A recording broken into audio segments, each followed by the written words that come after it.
Good afternoon. It is Tuesday, May 7th, 2024.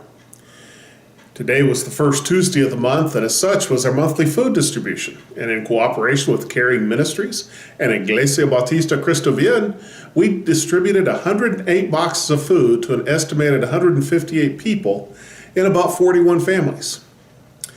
We do the food distribution at a set time, 12:30 p.m. on the first Tuesday of each month. And if you're late, you do without, and the food goes quickly. And we're used to things having a calendar and a schedule. And if we tried to work without that calendar or schedule, it'd be chaos. But in the discussions Jesus is having with his disciples about the end times, he refuses to give a calendar and a schedule. He's continuing to give his disciples helpful instructions and descriptions about the end times, but does not refer to a schedule or a calendar. In Mark chapter 13, verses 28 to 33, and I'm reading from the New Living Translation, second edition, he says, "Now learn a lesson from the fig tree. When its branches bud and its leaves begin to sprout, you know that the summer is near. In the same way, when you see all these things taking place, you can know that his return is very near, right at the door. I tell you the truth, this generation will not pass from the scene before all these things take place. Heaven and earth will disappear, but my words will never disappear. However, no one knows the day or hour when these things will happen, not even the angels in heaven or the Son himself. Only the Father knows. And since you don't know when the time will come, be on guard. Stay alert." He uses the illustration of a fig tree, and all of them knew what fig trees look like. They probably all had one in their yards growing up. When you see the buds and the leaves, summer's near. God put this world on an amazing schedule. Summer, fall, winter, spring. And the plants all follow a schedule. And he says that you can tell when it's going to get hot because you start seeing the fig leaves.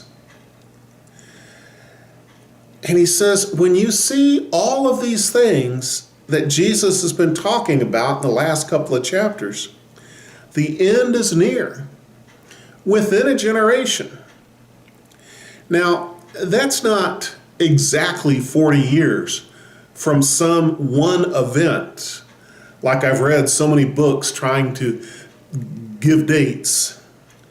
But he says, when you see it all, it's within a generation. Heaven and earth will disappear, he says, but the Word of God endures. The Word of God was before time, and the Word of God will be after time. The Word of God endures. And then he makes it very, very plain. No one knows the day or the hour. Not the angels, not Jesus, only the Father. Therefore, you ought to stay on guard and stay alert. It's interesting how many people want to set a schedule and a time, and Jesus has specifically said, you're not going to know. And yet, so many people want to give you their inside scoop on when things are going to happen. But what does he say to do?